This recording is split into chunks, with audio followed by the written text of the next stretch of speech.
கதிர்காமம் பெரிய கோவிலிருந்து யானைகள் குளிப்பாட்டுவதற்காக தற்போது வருகை தந்து கொண்டிருக்குது பாருங்க. இந்த யானைகள் பெரிய யானை பாருங்க, எந்த பெரிய உருப்படி யானை, பெரிய யானை. அதை பாகன் கூட்டிக்கொண்டு போகிறார். தற்போது பாருங்க அந்த குளிக்க போத குளிக்குது பாருங்க, குளித்து கொண்டு இருக்குது. அந்த யானைகள் குளித்து கொண்டிருக்கிற காணொலியை நீங்கள் பார்த்து கொண்டிருக்கிறீர்கள். ஒரு 1 2 3 4 யானை குளித்து கொண்டிருக்குது. யானைக்கெல்லாம் அந்த கொச்சு மட்டையில் மாதிரி அதை போட்டு தான் உடஞ்சிக்கணும்.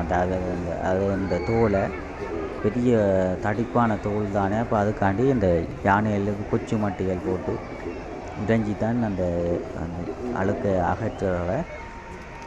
இப்போ வேறுங்க குளிக்கிறது யானை ஆயத்தமாக நிற்கின்றது பாருங்க.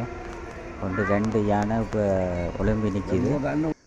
மற்ற 2 யானை படுத்திருக்குது பாருங்க. அந்த முதல்ல படுத்திருக்கிற மாதிரியே அந்த யானையும் படுத்திருக்குது.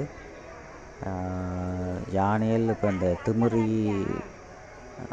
இப்போ ஆக்களை யானை பான்ற சொல்ல கேட்க இருந்தால் தான் அது திமிரி ஆக்களுக்கு ஆபத்தை ஏற்படுத்தும். தற்போது அந்த பாகன் அந்த வழி நடத்தி கொண்டிருக்கிறார்.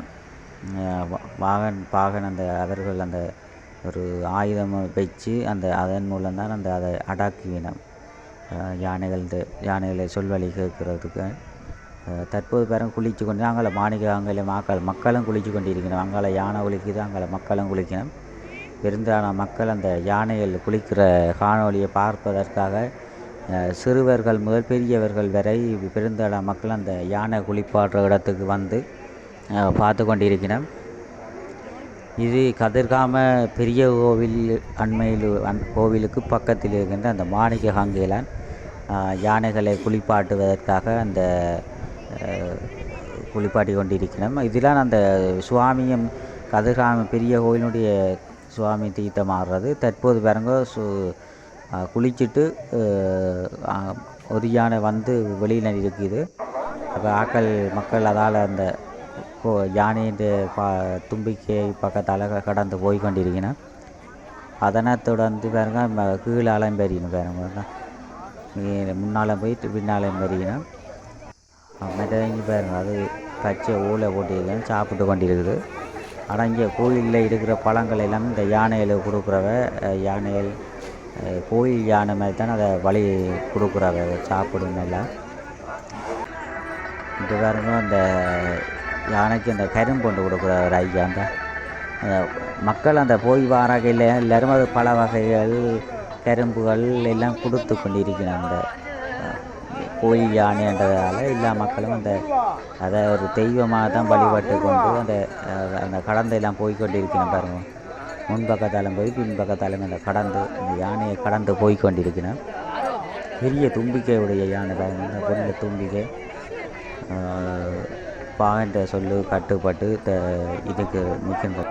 யானைகள் குளித்து போட்டு இந்த மாணிக்க கங்கையில் குளித்து போட்டு பாருங்க. இப்போ ஒவ்வொரு யானைகளாக அந்த குளித்த இடத்துலேருந்து மேலே வந்து கொண்டிருக்குது. அது அந்த இப்போ மாணிக்க கங்கை பள்ளம்ன்றதால் மேலே புட்டியில் ஏறுவதற்காக அந்த உயரமான இடம் தானே, அதுக்காண்டி மெல்ல தான் அது வந்து கொண்டிருக்கு. மற்றதுக்கு அந்த சங்கிலியும் கட்டியிருக்கணும் பாருங்க. அந்த சங்கிலி கட்டினா அது அந்த பாதுகாப்பாக அவருக்கு குளிப்பாட்டுவதற்கு அவை இந்த சொல்ல கட்டுப்பட்டு கேட்டுக்கொண்டிருக்கும். இல்லாட்டி இந்த யானைகள் அந்த அவரை பாகனையும் அடித்து மக்களையும் அடித்து இந்த சங்கிலி கட்டாட்டி சங்கிலி தான் பாதுகாப்பாக கட்டப்பட்டு இருக்குது. இப்போ வந்து கொண்டு இருக்குது பாருங்க. மேலே வந்து கொண்டு மேலே குளிச்சுட்டு மேலே வந்துட்டு இனி பாகன் அந்த சங்கிலியில் வடிவாக கட்டி போட்டு மக்களுடைய பார்வைக்காக விடுவார்கள். தற்போது அந்த யானை மெல்ல போய்கொண்டிருக்குது பாருங்கள், மேலே ஏறிட்டு. அந்த காணொலியை தான் நீங்கள் பார்த்துருப்பீங்க. மீண்டும் ஒரு காணொலி சந்திப்போம். நன்றி, வணக்கம்.